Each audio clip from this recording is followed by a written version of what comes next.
Ron, I'm not the fifth dimension to your model. I'm here to ask you a question. Yeah. Where does the new right fit into your model? In a sense, I think that what we're seeing is a resurgence of the old right, this group here. The excesses of welfarism in the last 25 years have given the new right, or the patrist authoritarian groups, a new credibility. They believe that low taxation, a hands-off policy towards private aggrandisement, more liberal concessions for companies, getting the economy going by allowing them a free hand. I suppose their representatives would be ably represented by Edward St John, Joe Belkey-Peterson, Sir Charles Court, and of course the living incarnation of the lot would be Lang Hancock, the original hard-nosed patrist authoritarian. Over here, of course, we have the patrist conservatives, which I think are still a supporting minority. They have a distrustful but uneasy relationship with this group because most Australians are not interested in ideals to a large extent. They're interested in pragmatic issues. And they've had to form an uneasy alliance with this group because it controls a lot of the press, a lot of the media, a lot of the power structures. But with a bit of luck, it might be able to use the rocket propulsion of this group in order to get through to people to give forth their message. I think this group would believe in getting through to the people to educate them, rather than perhaps this group who believes that the masses should be given what's good for them. True liberals want to take it, they want a lot of change, so it's quite wrong to talk about them as being conservative. I think they want to change things quite radically in a liberal direction. They want more competition. People are looking for new and less authoritarian ways of bringing about change. There are people who seem not to like the idea that things happen automatically, that the market is an automatic allocator of resources. The market seems to raise the well-being without anybody doing it directly.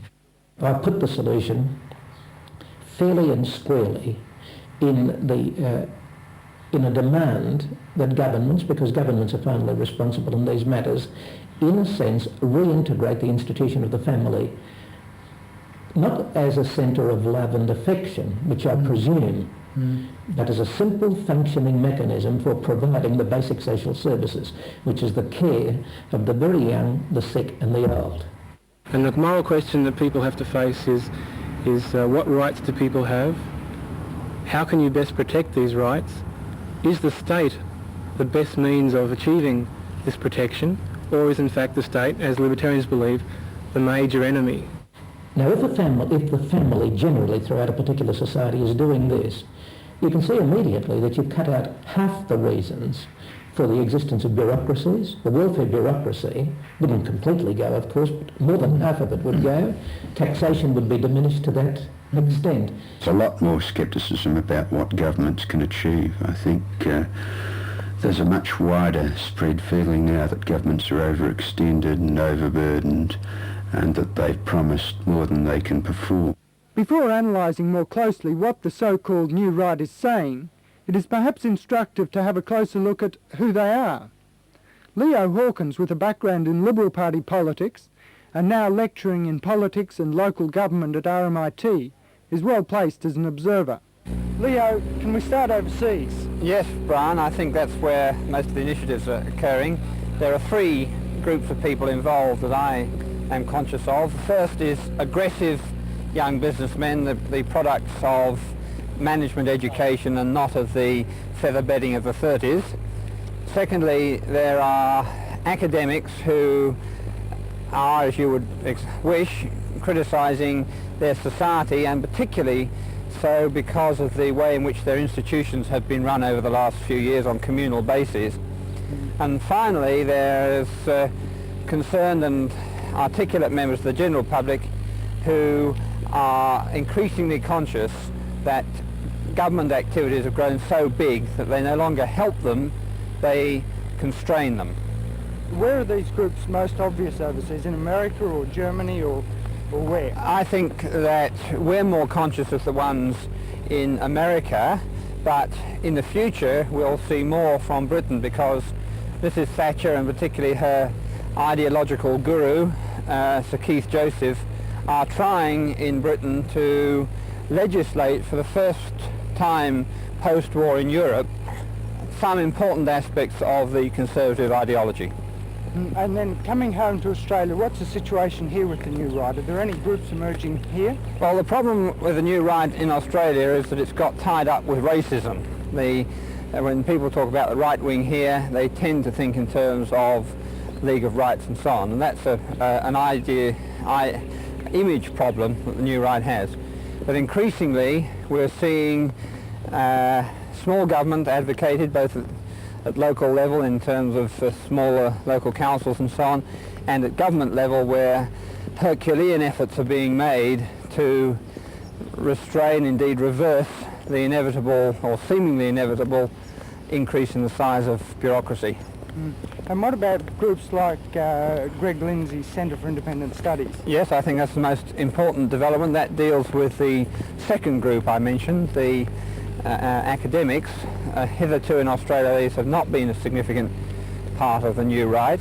In Melbourne we have the Institute of Public Affairs, a very long-standing organisation which has dealt with or sought to put the view of businessmen who think along these lines, and I think increasingly we're observing in the Liberal Party and really to an extent in the Democrats the community view being expressed for smaller and therefore more responsive government.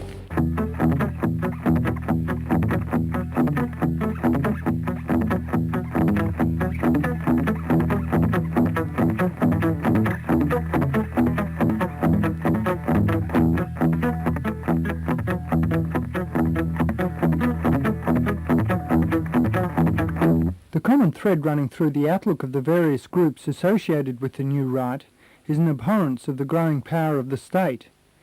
If one were to look no further, one could assume from this that its growth is merely reactive, the pendulum starting to swing back the other way. But the development appears to be more substantial than the actions and reactions observed in political party allegiances on a day-to-day basis.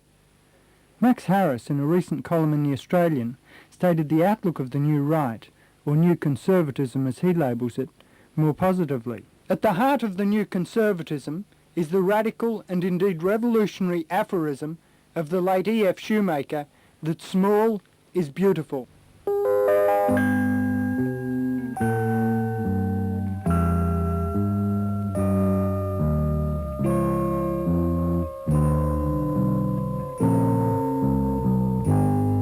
Well, I think that there's a lot of romanticism here that would lead you to a sort of an economic system that is purely primitive. But if you apply that to a modern technological society, to the use of technology, and are sufficiently able to exclude capital and unions as dictating the way in which that technology is used, well, small is beautiful can be very viable. Small is beautiful, or as you put it, small is smart. Yes, well, small is beautiful. I think we're increasingly conscious that every time you add another layer onto an organisation, somehow it seems to develop a life and an interest of its own that means that it's outside the control either the people in it or the people outside it. And I think the lesson of studying human organisations as we have the last 30, 40 years in the same way as medical bodies before studying human organisations is that if they are to be responsive, if they are to give satisfaction and a sense of commitment to the people in them, then we've got to go for every possible form of technology that will reduce them in size.